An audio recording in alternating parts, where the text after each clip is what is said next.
அஸ்ட்ரோசைன் channel வாயிலாக உலகெங்கும் வாழ்ந்து கொண்டிருக்கும் சகோதர சகோதரிகளுக்கு அன்பார்ந்த வணக்கங்கள் மற்றும் வாழ்த்துக்கள்.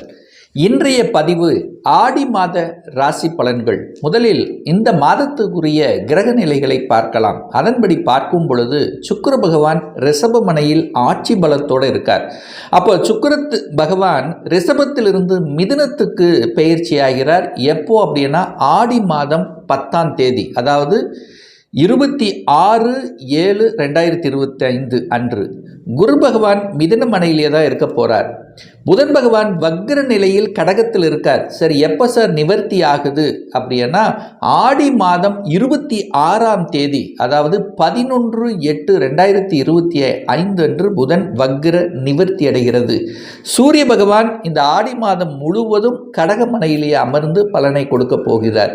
கேது பகவான் சிம்ம மனையிலும் ராகு பகவான் கும்ப மனையிலும் இருக்க போகிறாங்க. செவ்வாய் பகவானுடைய பெயர்ச்சி இந்த மாதம் நடக்க இருக்கிறது. அதன்படி பார்க்கும் பொழுது இந்த ஆடி மாதம் 12ஆம் தேதி ஆனது இந்த சிம்மத்தில் இருக்கக்கூடிய செவ்வாய் பகவான் கன்னி மனைக்கு பெயர்ச்சியாகிறது. சனி பகவான் ஏற்கனவே வக்ர நிலையில் மீனத்தில் இருக்காங்க. ஸோ இந்த கிரக அமைப்புகளை வைத்துக்கொண்டு இந்த ஆடி மாதம் என்ன பலன், எப்படி இருக்கும், எதை செய்யலாம், எதை செய்யக்கூடாது, எந்த தெய்வ வழிபாடு உகந்தது என்பதை பற்றி இந்த பதிவில் நம்ம டீட்டெயிலாக பார்க்க போகிறோம். அதற்கு முன்னால் நம்முடைய சேனலை நீங்கள் ஃபஸ்ட்டு டைம் பார்ப்பவர்கள் என்றால் மறக்காமல் சப்ஸ்கிரைப் பண்ணிக்கிங்க. கன்னிராசி அன்பர்களே, இந்த ஆடி மாதம் என்ன பலனை தரும், எப்படி இருக்கும் அப்படின்னு பார்க்கும் பொழுது உங்கள் ராசிநாதனான புதன் பகவான் 11ஆம் இடம் என்று சொல்லக்கூடிய லாபஸ்தானத்தில் அமர்ந்திருப்பது ஒரு நல்ல அமைப்பு.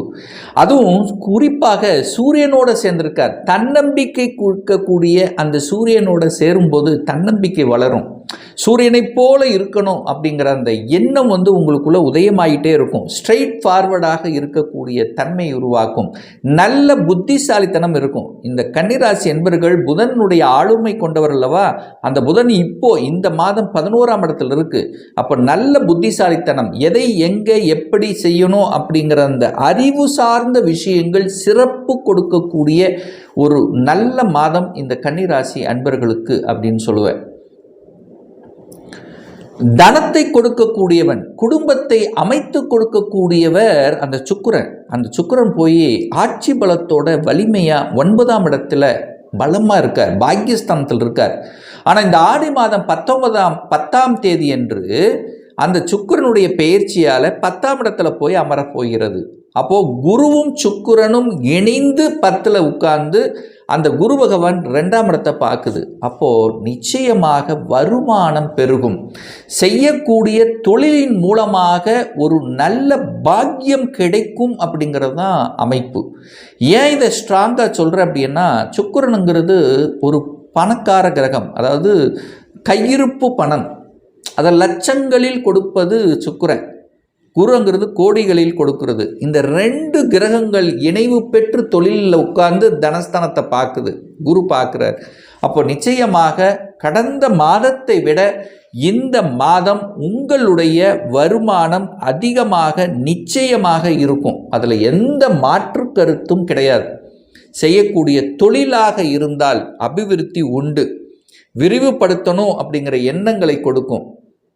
அப்போது தொழில் ரீதியாக சில மாற்றங்களை செய்து அதன் மூலமாக உங்களுடைய அறிவு மூலமாக தனத்தை பெருக்கிக் கொள்ளக்கூடிய நிகழ்வு இந்த ஆடி மாதம் சூப்பராக இருக்க போகுது அப்படின்னு நம்ம சொல்லலாம். இந்த முயற்சி ஸ்தானத்தின் அதிபதி தான் 3ஆம் இடம். அந்த 3ஆம் அதிபதி பார்த்திங்கன்னா கடந்த சில மாதங்களாகவே, ஒரு 2-3 மாதங்களாகவே நீச்சத்தன்மையில் கேதுவோட இந்த மாதிரி ஏதோ ஒரு வகையில் பாதிக்கப்பட்டு இருந்த அந்த செவ்வாய் பகவான் இப்போ உங்கள் ராசியில் அமரப்போகிறார். வீரம் கிடைக்கப் போகிறது.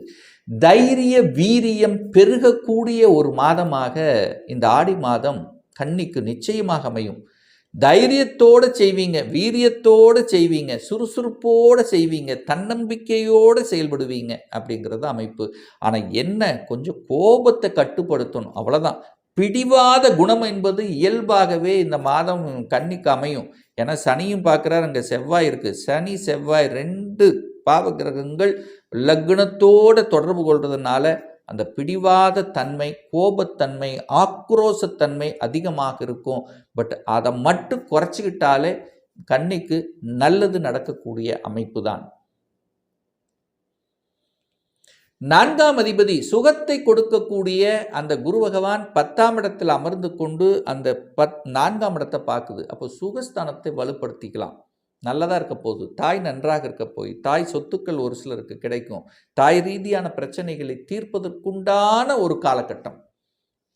தாய் ஹெல்த் சரியில்லையா, இப்போ ஆஸ்பத்திரிக்கு போனான்னா சரியாக போயிடும். அப்போது ரொம்ப நாளாக இருந்த அந்த ஹெல்த் பிரச்சனை கூட இப்போ இந்த மாதம் பரவாயில்ல அப்படிங்கிற அமைப்புக்கு கொண்டு வரும். வீடு வண்டி வாகனங்கள் வாங்குவதற்கு உகந்த காலகட்டம். ஏன்னா சுக்கிரன் 10ஆம் இடத்துக்கு போய் 4ஆம் இடத்தை பார்க்குறார். குரு 4ஆம் இடத்தை பார்க்குது. அப்போ ஒரு வீட்டை வாங்கணும், வீட்டை ஆல்ட்ரு பண்ணணும், வீட்டு பண்ணிய எண்ணங்கள் இதெல்லாம் வாங்கலைன்னா கூட நம்மளுடைய வீடு இப்படியாவது இருக்கணும், இப்படியாவது கட்டணுங்கிற அந்த எண்ண உணர்வுகளோட குடும்பத்தில் பேசாமல் இருக்கவே முடியாது. அப்போ அந்த வீட்டை பற்றிய எண்ணங்கள், சிந்தனைகள் ஓடும். ஒரு சிலர் வீட்டு வாங்கணும் என்று நினைத்து கொண்டு கடந்த 2-3 மாதங்களாகவே தவித்து கொண்டு, அதாவது இங்கே வாங்கலாமா, அங்கே வாங்கலாமா, ஒரு லொக்கேஷன் சரியாக அமையாமல், இல்லை சரியான வீடு அமையாமல் இருக்கின்றவர்களுக்கெல்லாம் இந்த ஆடி மாதம் இந்த இடத்த வாங்கலாம், இந்த லொக்கேஷன் வாங்கலாம், இந்த மாதிரி வீட்டை வாங்கலாம் அப்படிங்கிறத கரெக்டாக முடிவெடுக்கக்கூடிய ஒரு காலகட்டமாக இந்த ஆடி மாதம் அமையும். ஆடி முடிஞ்சு ஆவணியில் நிச்சயமாக வீட்டுக்கு கிரகப்பிரவேசம் செய்வது, இந்த மாதிரி வீட்டுக்கான சுப தன்மைகளை செய்வது இதெல்லாமே சிறப்பு பெறும். 5ஆம் அதிபதி 7ஆம் இடத்தில் இருக்கார். 5ங்கிறது பூர்வ புண்ணியம், பஞ்சமஸ்தானத்தின் அதிபதி, காதல் ஸ்தானத்தின் அதிபதி. அவர் போய் 7ஆம் இடத்தில் இருக்கார். காதல் திருமணம், ஒரு சிலருக்கு காதல் திருமணம் செய்யக்கூடிய வாய்ப்புகள், சந்தர்ப்பங்களை கொடுக்கக்கூடிய ஒரு காலகட்டம். இதுவரை காதல் இருக்கிறவங்க கூட ஏன் காதல் திருமணம் செய்யக்கூடாது, நண்பர்களாக பழகணும், ஏன் காதல் திருமணம் ஆகக்கூடாது, ஸோ இந்த மாதிரியான சிந்தனைகளை தோற்றுவிக்கக்கூடிய ஒரு காலகட்டமாக இந்த ஆடி மாதம் அமையப்பெறும். அப்போ குழந்தைகள் படிப்பு சார்ந்த விஷயங்கள், குழந்தைகளினுடைய நலன் சார்ந்த விஷயங்கள், குழந்தைகளுடைய வேலைத்தன்மைகள் இதெல்லாமே சிறப்பு பெறும். இதில் எந்த மாற்று கருத்து இல்லை. குழந்தையை பற்றிய சிந்தனை உணர்வுகள், ஏன்னா 5க்குரியவன் உங்கள் லக்னத்தை பார்க்குறார். அப்போ குழந்தைக்கு ஏதாவது ஒரு நல்லது செய்யணும். குழந்தைகளுக்காகவே இந்த மாதம் சில செயல்பாடுகள் உங்களுடைய ஆழ்மனதில் ஓடிக்கொண்டே இருக்கக்கூடிய அமைப்பு. 6ஆம் இடத்தில் ராகு இருக்கார். நல்லது தான். ஒரு பாவகிரகம் 6ஆம் இடத்தில் இருக்கும்போது 6ஆம் இடத்தை கெடுக்கும் அப்படின்னு அர்த்தம். அப்போ கடனை பற்றிய, என குரு பார்க்குறார், கடனை பற்றிய சிந்தனை உணர்வுகள், கடன் வாங்க வேண்டியது, கடனை அடைக்கிறது, அல்லது வீட்டுக்காக கடனை வாங்குறது, குழந்தைகளுடைய படிப்பு செலவுக்காக கடனை வாங்குறது, அல்லது திருமண விஷயத்துக்காக கடனை வாங்குறது, இப்படி கடனை பற்றிய எண்ண உணர்வுகள் உங்களுக்குள்ள கண்டிப்பாக தோன்றும். அதை செயல்படுத்துவீங்க, அதில் வெற்றியும் அடைவீங்க. வேலை 6ஆம் இடத்துல, 10ஆம் இடத்திலிருந்து குரு பகவான் 6ஆம் இடத்துல பார்க்கறதுனால ஒரு சில இந்த கன்னிராசி என்பர்களுக்கு வேலை மாற்றம், உத்தியோக மாற்றம், ஊர் மாற்றம், இடம் மாற்றம், வெளிநாடு செல்லக்கூடிய பாக்கியம், ஸோ இப்படி அத்தனை மாற்றங்களை கொடுக்கக்கூடிய ஒரு காலகட்டமாக இந்த கன்னிக்கு அமையும். திருமண விஷயத்தில் பாருங்கள், சனி இங்கே போய் உட்கார்ந்துருக்கார், 7ஆம் இடத்துல உட்கார்ந்துருக்கார். சனி அங்கே 7ல் இருக்கும்போது ஒரு தடைங்கிறத விட மெதுவாக, மந்தமாக, டல்லாக, முடிவெடுக்க முடியாத இப்படி எல்லாம் இருந்தவங்க இப்போ சனி வக்ர நிலையில் இருக்கார். அப்போ உக்ரமாக செயல்பட போகிறார். திடீர்னு ஸ்டெப் எடுப்பீங்க. ஏற்கனவே முடிவாக இருந்த திருமணத்துக்காக வேகமாக, விரைவாக சில காரியங்களை செய்வீர்கள். அல்லது முடிவெடுக்க முடியல, செய்யலாமா வேண்டாமா அப்படின்னு இருக்கிறவங்களுக்கெல்லாம் முடிவெடுப்பாங்க. இந்த ஆடி முடிஞ்ச ஆவணியில் சார்ந்த விஷயங்களில் நிச்சயமாக சனி வக்ரமாயிட்டார்ல, வக்ரம்னா உக்ரம், இது வரைக்கும் தடை கொடுத்து கொண்டிருந்த விஷயங்கள் இப்போ தடை விலகப் போகிறது. திருமணமே வேண்டாம் அப்படின்னு நினைத்து கொண்டிருந்தவர்கள், அல்லது 2ஆம் திருமணத்துக்கு போகணும் அப்படின்னு நினச்சிட்டு இருக்கிறவங்க அத்தனைக்கும் அந்த எண்ண ஓட்டங்களை உங்கள் மனசுல செலுத்தக்கூடிய ஒரு மாதமாக அமையும். பாக்யாதிபதி சூப்பராக இருக்கார். அப்புறம் என்ன, பாக்யாதிபதி அழகா அற்புதமா ஆட்சியோடு இருக்கார். அதுக்கப்புறம் குருவோடு சேர்றார். நல்லவன். இயற்கை சுபர்கள் 2 இயற்கை சுபர்கள் இணைந்து 10ஆம் இடத்துல இருக்கு. 10ல் இருக்கும்போது ஒரு மதிப்பு, ஒரு மரியாதை, ஒரு கௌரவம், ஒரு பெரிய மனிதர்களின் தொடர்புகள், ஸோ இந்த மாதிரி விஷயங்கள் சிறப்பு பெறும். பொருளாதாரம் சூப்பர். ஒரு நல்ல அதிசயம் ஒன்று நடக்கப் போகுது. அதிசயம்னா என்ன? வித்தியாசமாக நினைத்து கொண்டு இதுக்காகவே ஒரு பிரார்த்தனையோடு இருந்து கொண்டு அதை செயல்படுத்தணும்னு நினச்சிட்டு இருந்தவங்களுக்கெல்லாம் ஒரு நல்ல விஷயம். குழந்தை பாக்கியம் இல்லாதவர்களுக்கு குழந்தை பாக்கியம் கிடைக்கலாம். திருமண வாய்ப்பு கைகூடலாம் ஒரு சிலருக்கு வேலை மாற்றங்கள் கிடைக்கலாம். ஸோ இப்படி ஏதாவது ஒரு நல்ல விஷயம் இந்த ஆடி மாதத்தில் கன்னி ராசினருக்கு நிச்சயமாக ஏற்படுத்துங்கிறதுல எந்தவித மாற்று கருத்தும் கிடையாது. அதே சமயத்தில் இந்த மாதம் ஒரு நல்ல தெய்வ வழிபாடு இந்த கன்னிராசி அன்பர்களுக்கு அப்படின்னு எடுத்துக்கொண்டால், ஏன்னா செவ்வாய் தான் ஆகாதவன். ஏதோ ஒரு வகையில் இந்த கன்னிராசி என்பவர்களுக்கு செவ்வாய் 8க்குரியவன், அட்டமாதிபதி. வலி, வேதனை, கோபம், ஆக்ரோஷம் எதையாவது ஒன்று தூண்டுவார். லக்னத்தில் உட்கார்ந்துருக்காருல, கோபம் ஆக்ரோஷம் தான் உங்களுக்கு எதிர்ப்பு. ஸோ அந்த கோபம் ஆக்ரோஷத்திலிருந்து விடுதலை பெற அல்லது ஒரு வலி வேதனை இல்லாமல் இருக்கணும் அப்படின்னா செவ்வாய்க்கிழமை அன்னைக்கு முருகப்பெருமான் வழிபாடு எடுத்துக்கொண்டால் இந்த கன்னிராசி என்பவர்களுக்கு சிறப்பு பெறும் அப்படின்னு சொல்றதுல எந்தவித மாற்று கருத்தும் கிடையாது. இப்போ நான் சொன்னது கோச்சார ரீதியான ஒரு பொதுவான பலன்கள். ஒரு துல்லிய பலன் வேணும்.